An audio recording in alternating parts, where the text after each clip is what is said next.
Հիմա ինչն է նորը։ Նոր բանն եմ ուզում տենամ։ Նոր բան տեսնելու համար վարչապետ Նիկոլ Փաշինյանը արդիք համայնքում էր։ Կառավարության աջակցությամբ մասնավորի կողմից հիմնված է 9 հեկտար ելակի եւ 1.4 հեկտար հատապտղի ջերմատուն։ Նիկոլ Փաշինյանը համտեսել է ջերմոցում աճեցված ելակն ու ծանոթացել մշակման նորարար մեթոդներին։ Հիմա քանի տոկոսն է ձեր արտադրանքի այս չափերի մոտավորապես։ Այդ չափերի այս պահին 30% է։ Համով է շատ։ Փորձեք հարգել գործընկերներ։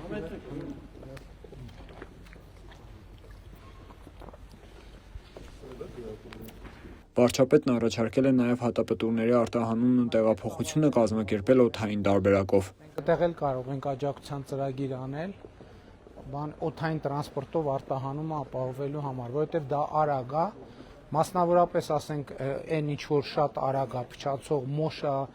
կանաչին է լինում, դե եթե մեր ջերմոցներում սկսել են կանաչի աճեցնել, այդ նշանակում է շուկայական առումով ձեռնտու է, այսինքն արտահանում են հիմնականում, էդ էլ կարող ենք մտածել։ Լավ փոխվարչապետ, պարոն Խուդացյան, մի հատ հələ հասկանանք էլ այդ բեռնափոխադրող ավիացիայի հատվածում մենք ինչ պլաններ ունենք, մեր ընկերությունները ինչ պլաններ ունեն։ Որովհետև այդտեղ կարծում եմ այդտեղ էլ կարանք աջակցության ծրագրեր անենք, գները բերենք ճիշտ մակարդակի, որ արտադրողներին ձեռնտու լինի։